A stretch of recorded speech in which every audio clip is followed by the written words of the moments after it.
The 6th Infantry Division camp in Maguindanao del Norte. COMELEC is using the camp as its regional operations and canvassing center. Garcia says preparations for the automated polls are ongoing. He adds they have yet to receive reports of violence or any untoward incidents from the Bangsamoro region. 2 suspects are arrested in connection with the murder of a committee official of the Philippine House of Representatives. Police said the suspects allegedly acted as a middleman and a lookout in the killing of Mauricio Pulhin. The victim was the technical staff chief of the Ways and Means Committee. He was shot dead during his daughter's birthday party on June 15. Police say a couple who held a grudge against Pulhin hired the suspects for 30,000 pesos. 4 other suspects remain at large. Philippine President Marcos Jr. orders the immediate destruction of illegal drugs recently recovered from the waters of Western Luzon. He says this will ensure that none of it will get into the hands of drug traffickers. Michael Delizo has the details.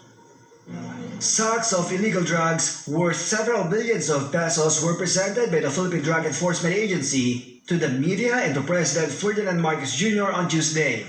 These contraband were recovered in various coastal areas in Western Luzon, particularly Zambales, Pangasinan, Ilocos, and Cagayan. According to PDEA, over 1,300 kilos of shabu worth more than 8 billion pesos were seized, marking the biggest drug haul in the country's history. Authorities believe the illegal drugs came from a single source, the international drug cartel known as Samcor, which also operates in Myanmar.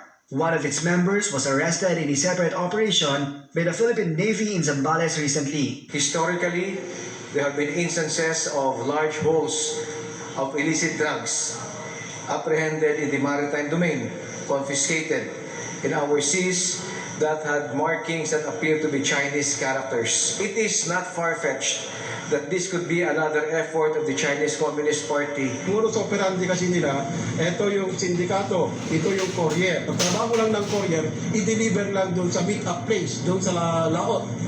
Pagka hindi dumating yung susundo, then itatapon nila, it is considered delivered. So paid na sila. Wala kasing return to sender dito. It's very risky na ibalik pa nila.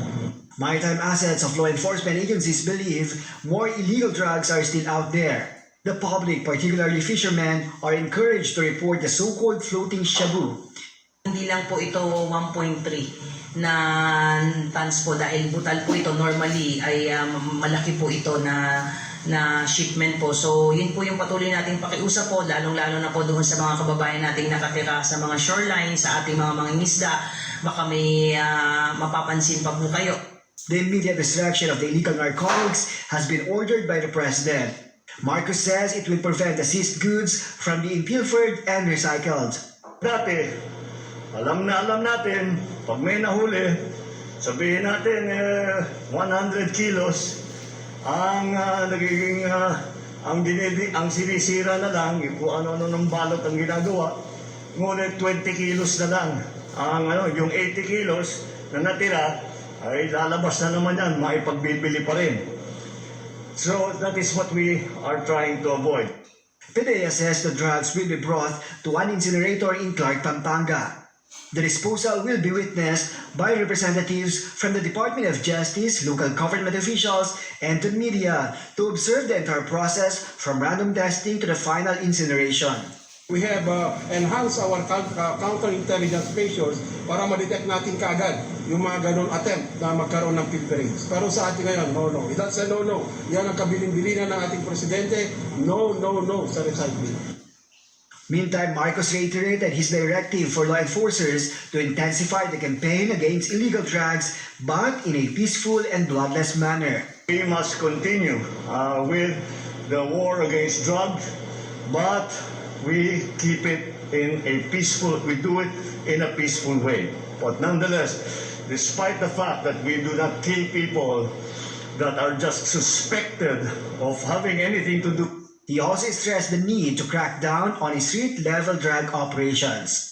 Michael Delizo, ABS-CBN News. GT groups in the Philippines threaten to hold a transport holiday as domestic fuel prices soar due to the Israel-Iran conflict. As Andrea Taguines reports, Transport groups demand that the government do more than just provide fuel subsidies. Although only half of the expected big-time fuel price hike was implemented by oil companies on Tuesday, many still lined up at gas stations in the wee hours of the morning to save money.